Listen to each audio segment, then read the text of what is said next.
Hello guys, this is Kobe the Prince and welcome to my YouTube channel. So a little bit background story for this video. I migrated to the United States and I had a green card before I became a US citizen. And this inspired me to make this video for people who are researching about how to even apply for green card or even have more information on what a green card is. So if you have been doing this research and you've been trying to find ways to get a green card, you are in luck because this is the right video for you. All right, guys, so stay tuned and let's get right into it.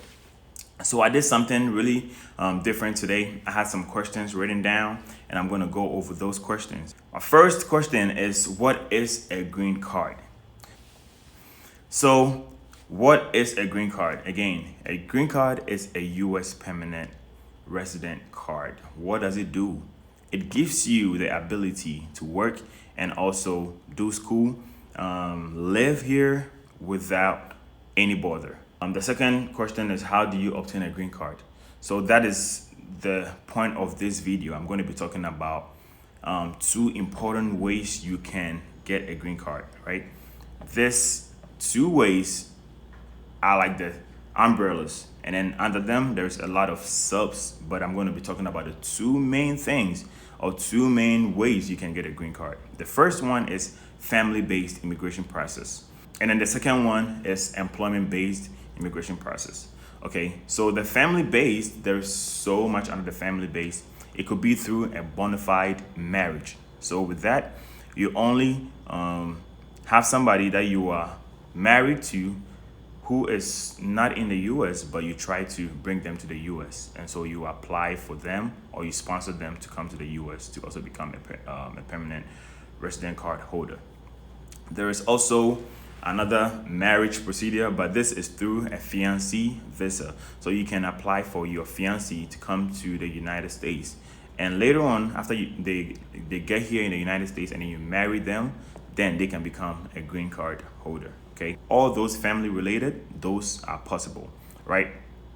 And then the other one that I would like to talk about is the employment-based green card immigration process. That one is when an employer sponsors their employee to migrate to the United States. So let me give you a typical example. An employer does not find an employee in the US and they go in search of an employee elsewhere outside the US. And once they realize that this person is really good, they have all the qualifications for the job, but the person does not have a green card. So what do? We need to bring the person to the United States through this green card application process. That is one way that someone can get a green card, through employment-based, okay? The next question would be, do you have to be a citizen to sponsor someone to get a green card?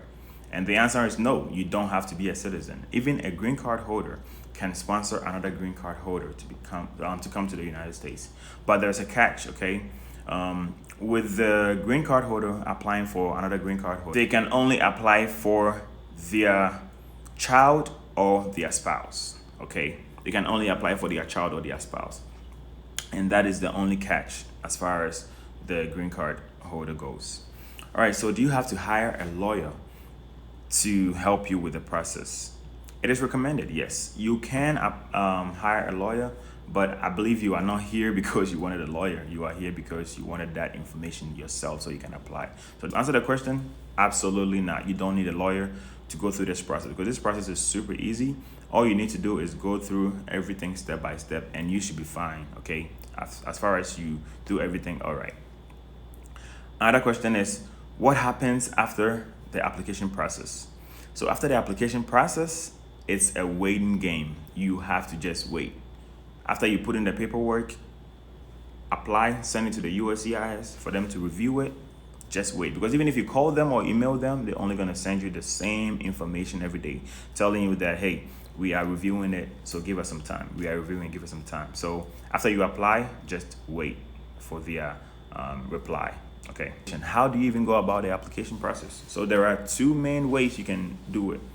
Recently, USCIS launched their online application process. So that is a way that you can do it. You can apply through online. The only thing is you need to have a USCIS online account in order to apply online. Okay, and that is easy. It's just going to the USCIS website, create an account. They're gonna send you an email verification. You verify your email, and then boom, you have your account.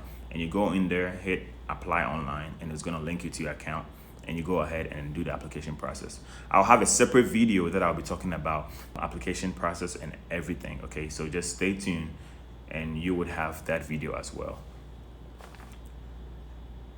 The other way is by mail. That one is super easy, but again, it could be tedious based on your location, where you are. You have to post things and how long it takes to get to the USCIS. So if you are overseas applying, I recommend you do it through the online because it's easier. It's through the internet, so it's super easy. But if you are in the US, which has like overnight shipment and everything, yes, you can use the mail. It's super easy as well. You need to send any evidence to USCIS during your first time applying. Of course you do. The evidence is really helpful. The more information you give USCIS, the better. Okay, because when you apply, they will always come back to you asking for more evidence, more information. So if you give them all the information up front, it only helps you to build your case once you give it to them. Okay. And, you need to send your civil documents. Those ones are the things that the basic things you need to send, like your passport, your naturalization certificate, copy of your green card. Don't forget to make copies of the front and the back every time you send an ID card. Okay. If you are applying for your child, don't forget to start the DNA process really fast, because at some point they will ask for a DNA. So always give you the option to not do a DNA, but if you have a DNA, it's more or less like guaranteed. So those ones are really good as well. The last question that I have is, why will a green card application be denied? Okay, people are worried about what makes a green card application denied.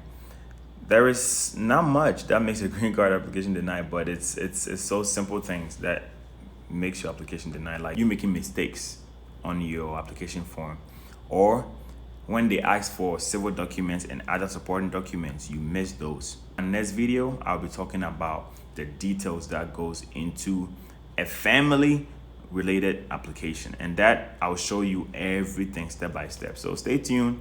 Don't forget to like and subscribe, and if you love this content, yes, please help out by liking and subscribing. Comment your questions, anything that you want me to answer in my next video, or like anything as far as green card application goes. Yes, just ask it in the comment section, and I would definitely get to it. I'll reply, and I would try and get you the information as much as I can. Okay, and see you on my next video. Thank you.